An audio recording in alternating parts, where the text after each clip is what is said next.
আসসালামু আলাইকুম সুপ্রিয় শিক্ষার্থী বন্ধুরা। এ পর্যায়ে আমরা দেখব যে ইংরেজি দ্বিতীয় পত্র এসএসসি 2026 ব্যাচের পরীক্ষার্থীদের জন্য ঠিক কী রকম প্রশ্ন হয়। তো ইংরেজি দ্বিতীয় পত্রেও ইংরেজি প্রথম পত্রের মতো 100 নম্বরের প্রশ্ন হবে। তো 100 নম্বরের ভিতরে কোথায় কী 100 নম্বরের ভিতরে আমাদের যে গ্রামার পার্ট আছে, ব্যাকরণিক অংশ বা গ্রামার পার্টে আমাদের 60 নম্বর এবং আমাদের যে রাইটিং পার্ট আছে, রাইটিং পার্টে আমাদের হচ্ছে 40। তাহলে এখানে দেখি যে গ্রামাটিক্যাল আইটেমগুলো কী কী আছে। এখানে হচ্ছে filling the gap filling with tools, এখানে হচ্ছে 10টার জন্য 10 মার্ক। এটা কিন্তু পূর্ণ মার্ক এখানে দিচ্ছে। ওকে, সাবস্টিটিউশন টেবিল এখানে হচ্ছে 5 নাম্বার, অর্থাৎ কলাম এ কলাম বি। আর গ্যাপ ফিলিংয়ের জন্য কয়েকটা গ্রামাটিক্যাল আইটেম জানা লাগে, যেমন হচ্ছে আর্টিকেল জানা লাগে কিংবা বিভিন্ন ধরনের পার্টস অফ স্পিচ জানা লাগে এবং কোথায় কোনটা বসাতে হবে সেই পজিশন জানা লাগে। আচ্ছা, তারপর হচ্ছে রাইট ফর্ম অফ ভার্ব, এটার মার্ক হচ্ছে 10টার জন্য 10।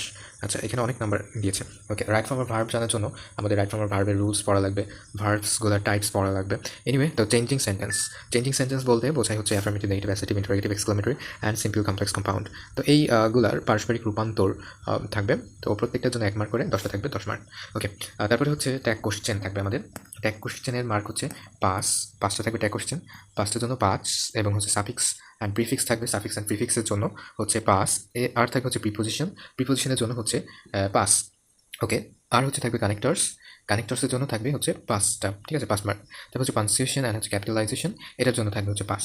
তো এটা হচ্ছে আমাদের গ্রামাটিক্যাল আইটেমসগুলা। তো আমাদের ট্যাগ কোশ্চেন করতে হবে, সাফিক্স প্রিফিক্স করতে হবে, আর প্রিপোজিশনের ব্যবহার এটা আলাদা করে দিয়েছে, এটা নতুন আসছে, ঠিক আছে। আচ্ছা, কানেক্টরস বা লিঙ্কিং ওয়ার্ডের ব্যবহার 5টার জন্য 5, পাঞ্চুয়েশন অ্যান্ড ক্যাপিটালাইজেশন এটা হচ্ছে 5। আচ্ছা, এই গেল হচ্ছে আমাদের গ্রামাটিক্যাল আইটেম। এইবার হচ্ছে আমাদের রাইটিং পার্টে কী আছে।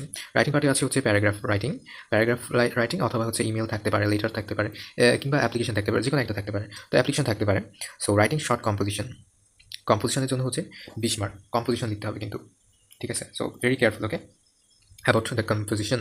ওকে, সো প্যারাগ্রাফের জন্য হচ্ছে 10, ইমেল অথবা অ্যাপ্লিকেশন এটার জন্য হচ্ছে 10। টোটাল হচ্ছে 40 মার্ক হচ্ছে রিটেন পার্টে, এবং হচ্ছে গ্রামাটিক্যাল আইটেমের জন্য হচ্ছে টোটাল 60 মার্ক। তো এই হচ্ছে আমাদের ইংরেজি দ্বিতীয় পত্রের প্রশ্নের প্যাটার্ন। তো কোনটার জন্য কি জানা লাগবে এবং কোনটার নম্বর কত, নম্বর বিভাজন আমরা আলোচনা করলাম।